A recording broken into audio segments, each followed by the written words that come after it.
Folks, this evening we have two judges with me ringside. Can I please get a round of applause for Mr. Alex Brennan and Mr. Craig Ledbetter? And of course, the man in charge of the action inside the ring, your referee this evening. Give it up for the one, the only, Mr. Jason O'Grady. Folks, we've had a short delay, but we're now ready for the first contest of the evening. So without further ado, would you please welcome to the ring a man I'm sure all of you know, fighting out of the blue corner this evening. It's Darren, the Soldier Jones.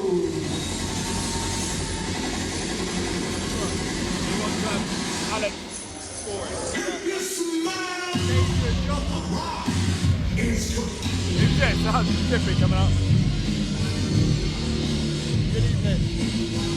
We got Darren Chippy Jones coming out to another wrestling anthem.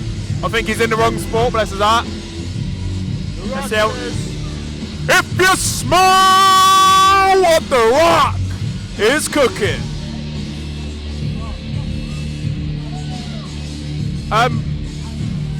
Who's this fighting again? It doesn't matter who's fighting again! And his opponent in this contest, ladies and gentlemen, fighting out of the red corner. Please. By the looks of things, Chippy's looking in real good shape this evening, do you not think? He's always in good shape, that man, Hobbs. Montague.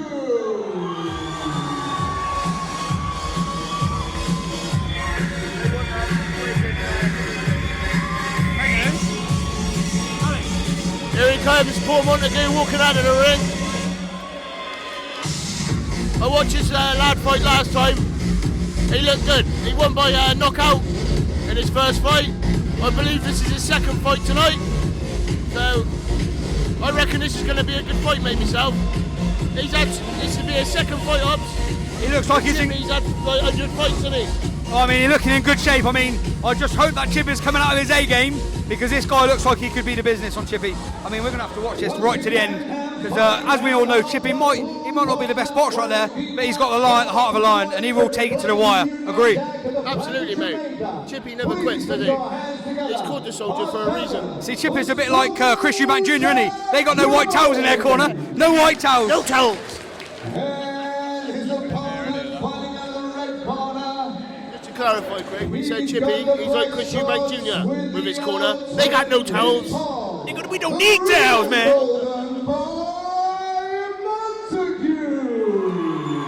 We've got Montague getting a big reception here.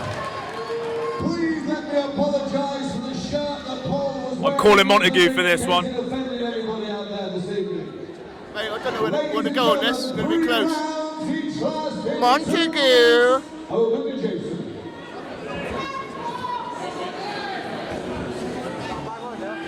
Obviously. What's your prediction for this, mate? It all depends really how Chippy gets off to the mark, I suppose. I mean, if he comes in big guns blazing, he could put him down early on. If he goes the distance, Paul's looking in good shape, and I think Paul could possibly do him on points. But I mean, it's all going to become clearer any minute now.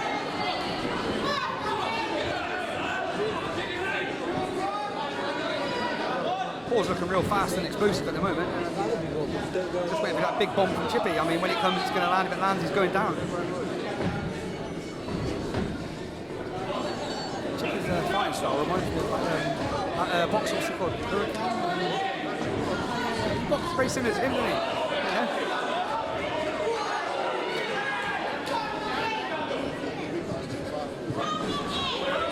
There it was, there's the first one. I mean, that's going to be half of his energy gone and just that through.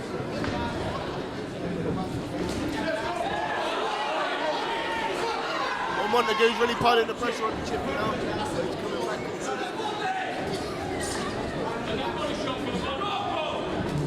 Oh, big shot there.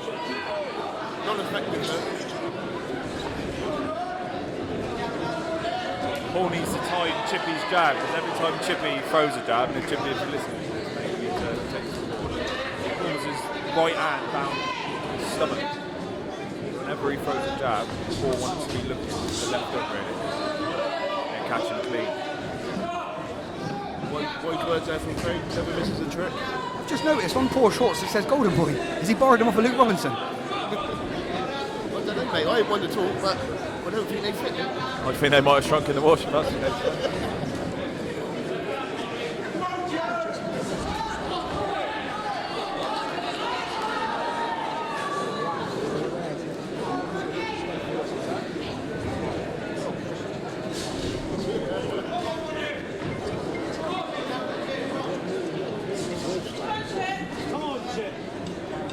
Jack, what do you think of this fight then, mate?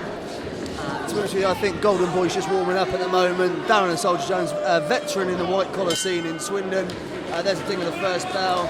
Both look quite easy, and Monty he's fit as a fiddle. Look at him, he's great. I wish I had abs like that. We've just looked at his shorts, and from the front they look like it could have been used to be Luke Robinson shorts, you know. Maybe when Luke Robinson was like 12 or something, I don't think he ever fitted anything that slim since the age of 12. He's one of those kids that when he got free school dinners at school, he just took the piss and just went for it, didn't he, Luke Robinson?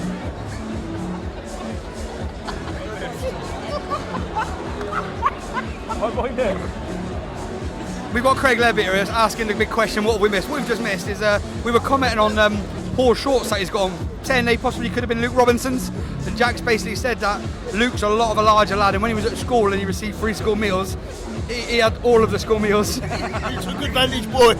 He took the whole school meals all in one go, you know.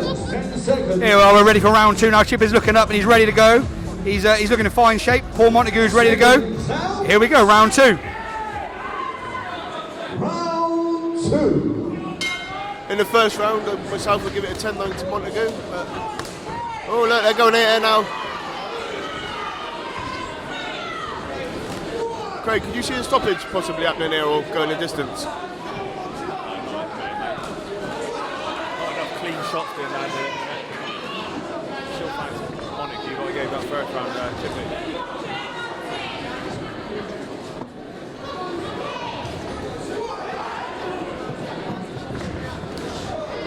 Chippy throwing the world bombs again. For a split second, and I thought Chippy was doing a shock put.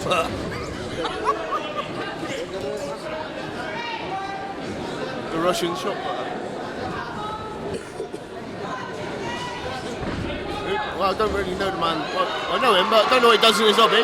But they're going out now. Chippy's took a step round. Nice little low jab by Montague. Oh, Chippy come round with a big right. But this is a close fight, this so far. Don't know which way to call it.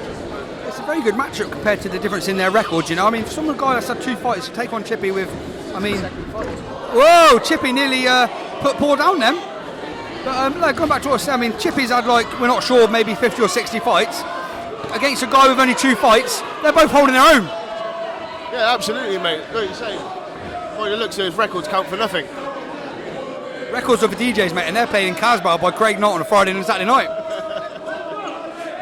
That's absolutely true, Robs. Sometimes, you know what I mean? On paper, mate, it means nothing.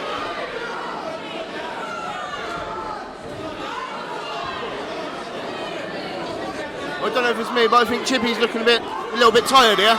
Chippy looks like he's just done a 6-mile run, and he's not ready to do the next 6. But he's got to return home, and that's the end of round two. Obviously, which way would you call that round?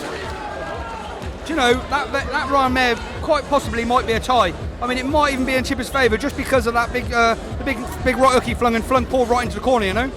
Yeah, I totally agree, mate. That was a big shot. Them shots are crucial. But all in all, I'd say it's a very good matchup. You know, John and Phil McDonough have done a good bit of work here by getting a good matchup. And yeah, 50-50 at the moment, I'd say. Oh, absolutely, mate. It's a great opening fight so far. You normally get the ones that's a bit boring, do you know what I mean? But there's fireworks already. But I mean, the fans are in for a treat this evening. We've got some great fights on the card, and to have Chippy out on fight one, I mean, we can see in a lot of shows you see him on fight 5 or 6 down the card, you know, and it's a real good fight for a first fight, you know. And not to forget, Hobbs, Chippy owns a belt now, doesn't he? Chippy? Could you talk us through how he won that? Chippy is the current bout holder for Box Promotions. I think he won the bout back about 6 weeks ago. Oh, and what? Darren Chippy Jones just flung the big right hook and dropped Paul. Down to his knee. Oh, was it a slip? I'm getting told by judges it was a slip. Sounds like we're at the darts here.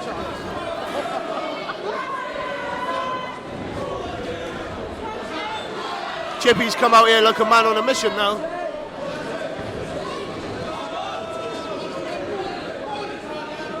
Oh, good body shot there. The thing with boxing, see, and Jamie Cox say the same, is you don't get paid for overtime. And one thing that Chippy does, I mean, Chippy does like a scrap, but he also does like collecting the coin. And if he can get in and out within 3 rounds, that's going to be a lot more beneficial for him than standing in there and getting a paste in for the whole 3, you know? Absolutely, Osmond, do you know what I mean? Like you say, you don't get paid overtime, you don't get paid for being there longer. Going in for his famous clothesline there. Oh, big shot by Montague, big shot. Is he going to follow? There he goes, he's following it up now, he's got Chippy, oh, he's coming back. Oh, big shot there. And Chippy still wants more, he's telling him to bring it. This is a great fight so far. Oh, in the back. Another back slapper. Another clothesline from the famous Chipmeister. The clothesline from hell. I mean, if you just walked in the ring just then, in the room, you know, if you've been out and had a fag or something, it would almost look like we're watching the WWE. John Cena against Triple H or something, you know? If you've seen there, just a second ago, that punch Chippy thrown, then he took John's head off outside the ring. My nan in South Marston see that coming. Bobsy, this is a great fight to start with, isn't it? But mate, it's even Stevens. Oh mate, for fight one on a white collar show, I mean, it's an unbelievable fight. The crowd are getting their money's worth just with this one fight alone. You know, for 20 quid, 30 quid for ringside, you're getting your money worth all day long. And we've got, don't forget, we've got another 12 fights to come. There we go. Bobsy, I think that was a great fight. Honestly, I'll leave this down to the judges to call this, mate, because I couldn't call this. I couldn't call this, but I don't know about yourself. So basically we've gone 3 rounds now, so it's going to be down to the referee, to the judges' decision. The judges this evening, we've got Craig Leadbeater, we've got Paul Wilkinson. I'm not quite sure on the other. Do you know the third judge is? Do we know the third judge? Possibly the referee. So we've got Jason O'Grady, Paul Wilkinson, and Craig Leadbeater, the judges for this evening. So it's down in their hands. It's going to be very close. Personally, myself, I think Montague might just scrape it, just based on its cleaner shots, and Chippy has thrown a few loose ones. But if you go on work effort, I mean, Chippy might just scrape it. What about yourself, Sean? It's, like you say, great fight, you know what I mean? It's too close to call for me, to be honest. That was not one-sided either way, do you know what I mean? They both had their good shots, Hobbs, you know what I mean? Just pass you over to Mr. Leadbeater, see what he thinks about that, and give us his prediction for it. I just want to bring up to the fact that I don't know if anyone knows Sean Merito, but if you can hear his persona change when he's under the mic, he turns into a new commentator. He's got a voice like this. He sounds like Tin Can Radio. It's a little bit like Steve Merito when he's interviewing. It's Fight Club, bruv. At the end of the day, you're in there. You're gonna smash it. Over and out. Fuck you. There, we heard it from Craig. Right, so we'll leave this over to the judges now and see what they say. Just waiting out to the call for the fight, the decision. I mean, one thing I would like to just bring up on this situation when we're at the moment, I mean, a lot of you might know that I don't mind if I ever see a girl in a skirt. We've got a couple of girls here at the moment, ring girls. What's your opinion on them tonight, Sean? I ain't seen a lot of them yet, Odds, but as always, they deliver. They bring a great job. They bring a bit of glamour to the ring, don't they? They normally do, yeah. What about yourself, Craig? As you know, I got a girlfriend, mate, and I don't spot any other girl except my beautiful girlfriend, Shelby Houston. So, baby, if you're watching this, you know where my eyes are set.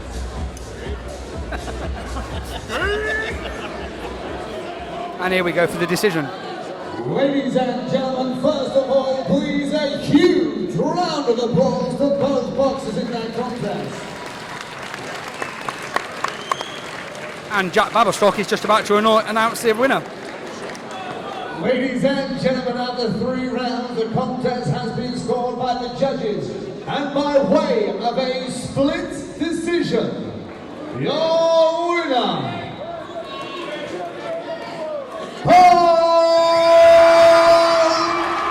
Montague! Okay, so Paul Montague took the fight number 1. Darren Shibby Jones comes a runner-up on the points decision, and it's a split decision, which means there's 3 judges, 2 of them must have chose Paul and 1 chose Chippy. What do you think on the outcome of that then, Sean? If I'm honest, Hobbs, I'm not surprised that Paul won, because myself, you know what I mean? Hang on, sorry mate. I'm not surprised Paul won.